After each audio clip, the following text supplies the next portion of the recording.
Hello children, wish you all a very happy Children's Day. I hope you are having a lot of fun today and tomorrow, day after and so on. So we're going to tell you a story today and four different languages, and I am going to tell the story The Goose with the Golden Feathers, which is a story from the brothers Grimm. Fairy tales in English. Ready? Well, there was this family with three brothers. The first two brothers were quite smart.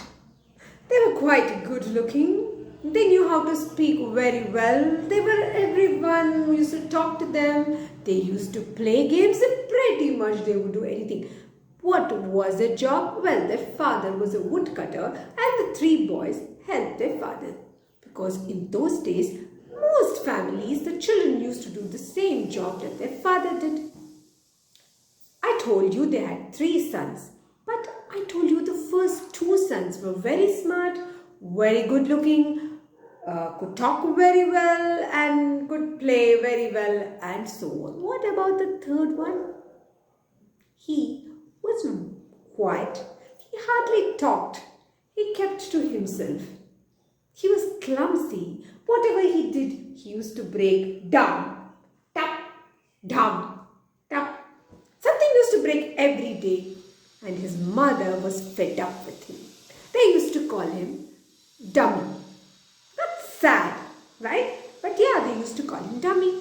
So one day, it happened that their father couldn't go to the forest to cut wood, and they were woodcutters. So the mother called the first son and told him, "You are such a great lad. I am so proud of you, my son. Today I want you to go to the forest and cut some wood for us. And so that you don't get hungry and thirsty, here I have baked you some beautiful fruit cake, and here is a bottle of beer just for you." So the first son took them both and walked into the forest looking for wood to cut. Well, it's not that you can cut every tree that you see. You have to find the right tree which will make good firewood. As he was walking in the forest, the smart boy felt hungry. So he decided to eat the cake.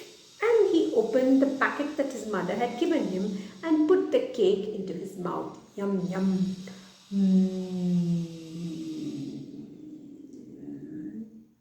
Can you give some cake for an old man? Who was that? It was an old man. Ugh. He was looking all filthy and dirty. "What do you want?" said the first son. "I am hungry and thirsty. Can you please give some cake?" said the old man. "I can't share my cake with you." "Go away, filthy old man. Shoo!" said the first son. The old man went away, his head downcast. And then the boy found the tree and took his axe and swung it to cut the tree, but instead the axe fell on his leg. He ran home. "Mama, see what happened to my leg." "Oh, my dear son, what happened to your leg?" She bandaged it properly. She put medicines and asked him to take a rest. Well, the next day they still needed firewood. What would they do? So the mother called the second son and told him, "My dear smart son, you play football so well, you play cricket so well, you're such an intelligent boy. I'm going to ask you to help me today. Please go to the forest and get some firewood, and so that you're not hungry on the way, here is some beautiful sponge cake and a bottle of cider." "Sure, mother, I'll do my best," said the second son and went into the forest. He knocked this tree. This is not good.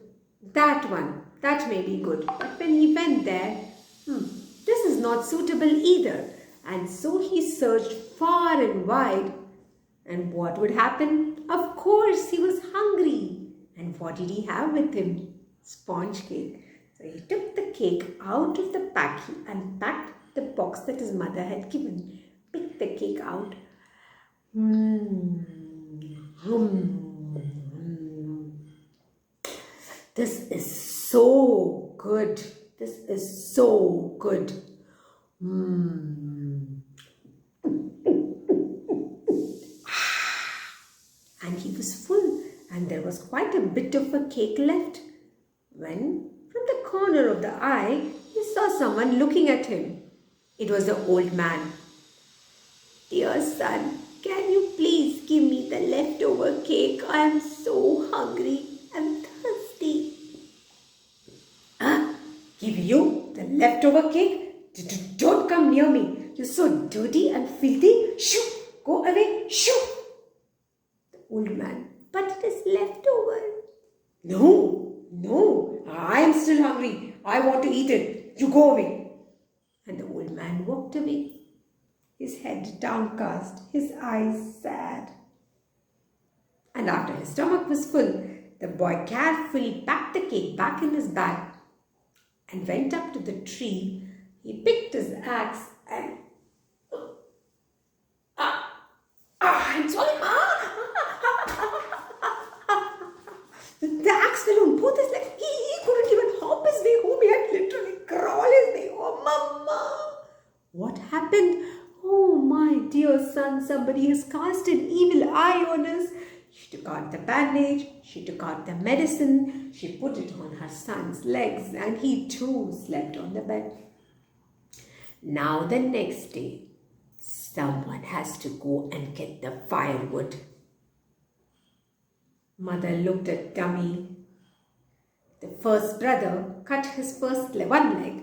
The second brother hurt both his legs. "You, I am sure you will put the axe on your head." Dummy. "But I don't have any other alternative. You need to go to the forest and get some firewood. And don't get some bad firewood or dirty firewood. Get something good. Go." "But mother, what if I am hungry?" Hunger. Can't you think of anything else but food? You need to have food. So she took some burnt leftover cake and some sour juice from yesterday and gave it to the boy. "Take."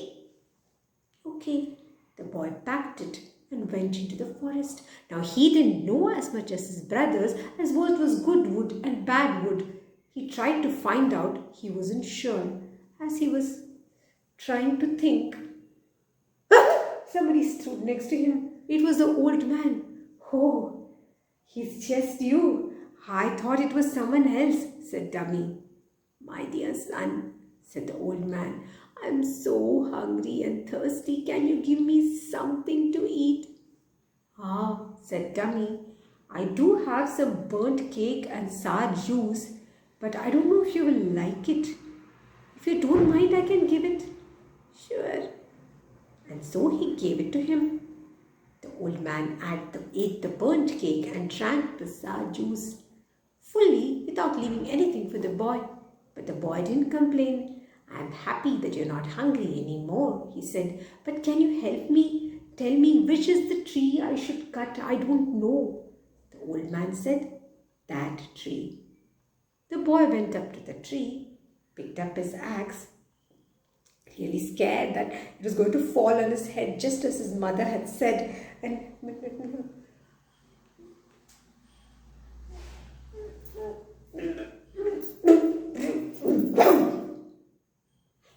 out of the tree came a goose.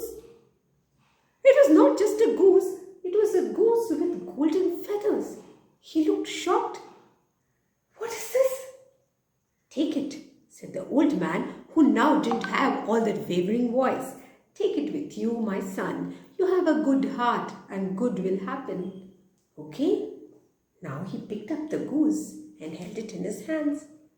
"If I take it home, my brothers and my mothers will take it away from me. I will try to make my own life." And so he carried the goose and went to the city.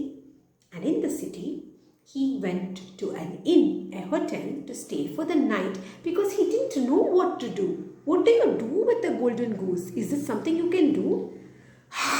He couldn't think. So he went up to the innkeeper and told him See, I don't have any money, but I can give you a golden feather. Can I stay in the room for a night? Whoa, said the innkeeper. He has a goose with golden feathers. Sure, sure. Go, stay. You can stay here. So the boy went up to the room, kept the goose, fed some food to it, and went to sleep. Now the innkeeper called his 3 daughters and told them, do you know there is a boy in the room? He has a goose with golden feathers. Try to get some before he leaves tomorrow. The greedy sisters decided to do that. The first daughter went up to his room and opened the door slowly. Tiptoe, tiptoe. She went up to the goose, which was also sleeping, and picked a feather. She just had to pick some more. But her hand was stuck. She was not able to remove her hand. She didn't know what to do. At that time, her second sister came in. She wanted to tell her, don't. But if she opened her mouth, the boy will wake up. Said the second sister, you want me to go away so that you can take all the feathers yourself? Nothing doing. And the second sister came and tried to pluck the feather out, and her hands were stuck onto the goose. And the third sister came and they both said no. But before they could say anything, she quickly came over and her hands were stuck to the golden goose again. And in the morning, the boy got up and went down carrying the golden goose with him with the 3 girls stuck behind. They were not able to remove their hands at all. And as they were walking on the street, a bishop saw them. Look at the girls of today. Don't they have any shame following the boy like that? He went up to the girl and told them, don't do it. And he touched the girl. And immediately his hand got stuck onto the girl. What? And the 5 of them were walking through the streets. And the bishop saw a policeman. Sergeant, help! I can't take out my hand. Just pull me.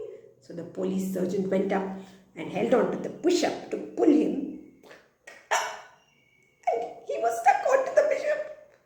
And so the boy and the 3 girls and the bishop and the policeman walked through the streets of the city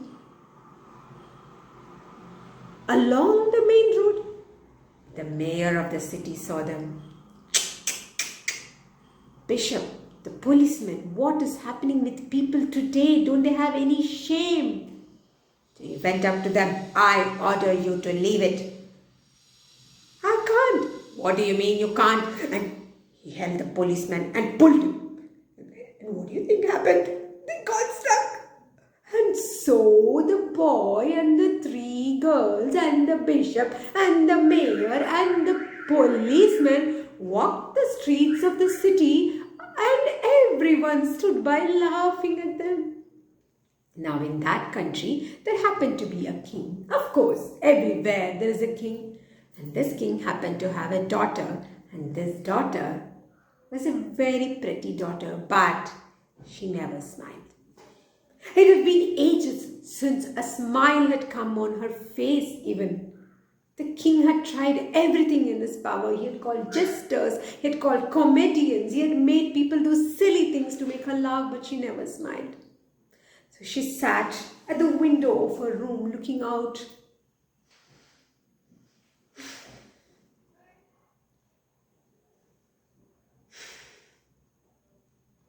When she saw this procession, the mayor, the bishop, the policeman, 3 girls.